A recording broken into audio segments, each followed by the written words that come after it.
Gambhira bridge દુર્ઘટના બાદ મોટી દુર્ઘટના સર્જાય તે પહેલા સુરેન્દ્રનગર જિલ્લા તંત્ર સફાળું જાગ્યું છે અને નર્મદાની કેનાલો પર અંદાજે 20 વર્ષ પહેલા બનાવવામાં આવેલા 8 જર્જરિત પુલો બંધ કર્યા છે.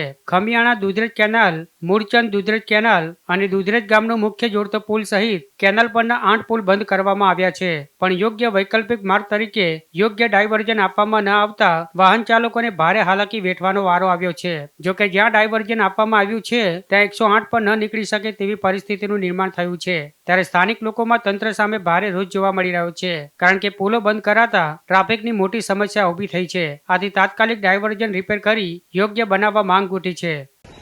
અત્યારે સુરેન્દ્રનગર ની અંદર આવવા માટે થઈને જે બ્રિજનું ડાયવર્ઝન આપવામાં આવ્યું છે, ખરેખર રીતે ગ્રામ્ય વિસ્તારમાંથી આવતા, ધાંગધ્રા વિસ્તારમાંથી આવતા કટુડા, લટુડા, ચમારટ, થોડું, નગરા, પ્રાણગઢ જેવા ગ્રામ્ય વિસ્તારમાંથી વિદ્યાર્થીઓ હોય અને આમ પબ્લિક હોય, એની ઉપર અત્યારે એટલો બોજ પડ્યો છે કે આ પુલ બંધ થતાં અત્યારે ડાયવર્ઝન જે આપવામાં આવ્યું છે, ખરેખર રીતે જે કટુડાથી અમારે આવવા માટે થઈને 20 રૂપિયા રિક્ષાનું ભાડું હતું એ અત્યારે મિનિમમ 50 રૂપિયા કરી નાખવામાં આવ્યું છે. કારણ કે અહીંયા આપણે વાહન ઊભા રાખે ને અહીંયાથી તમે રિક્ષા બાંધો એટલે રિક્ષાવાળા અત્યારે 50 રૂપિયા લે, એટલે આવવા જવાનો 100 રૂપિયાનો પોતાના ખીચા ઉપર બોજ પડ્યો છે.